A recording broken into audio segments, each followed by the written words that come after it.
مش بابا نويل، ما طلعش اسمه بابا نويل ولا سانتا كلوز على فكرة، وما كانش ده شكله كمان.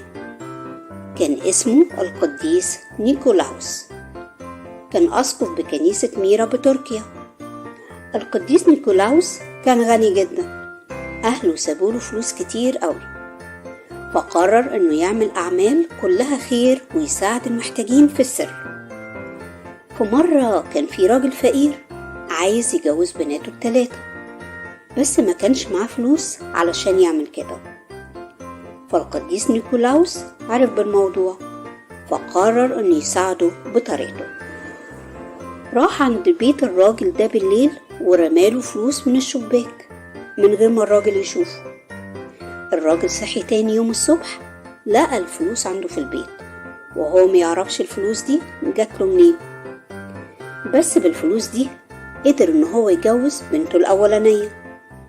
في جوازة بنته التانية القديس نيكولاوس عمل نفس الكلام، بس في جوازة البنت التالتة الراجل قرر إن هو يسهر طول الليل علشان يعرف مين شخصية الراجل الكريم قوي ده اللي عمال يديله فلوس كل شوية، وعرف فعلا إن هو القديس نيكولاوس. وبعد كده انتشرت حكاية القديس في كل البلاد، وبقى اسمه سانتا كلوز. أمال بابا نويل ده جه منين؟ ده اسمه باللغة الفرنسية بمعنى أب الميلاد، اسمه مرتبط بالعيد والميلاد وتقديم الهدايا ومساعدة المحتاجين، وكانوا الأطفال بيحبوه جدا. ولما مات القديس نيكولاوس في شهر ديسمبر سنة 345 الناس قررت إنها تخلد ذكراه.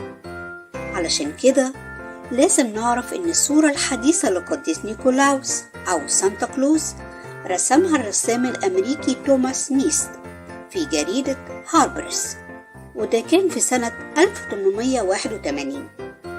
وده كان أول رسم لبابا نويل، بيظهر ببدلته الحمراء ودقنه البيضة الطويلة وحذائه الأسود اللامع. ودي كانت حكاية بابا نويل اللي دايما بيكون معانا في بداية السنة الجديدة ومع نهاية شهر ديسمبر. وده لأن الشاعر الأمريكي كلارك موريس كتب في سنة 1823 قصيدة بعنوان الليلة التي قبل عيد الميلاد، اللي كان بيوصف فيها الزائر المنتظر والمحبب ليلة عيد الميلاد. كل سنة وكلنا طيبين، وياريت في السنة الجديدة نساعد بعض ونجبر بخاطر بعض ونسامح ونبدأ من جديد.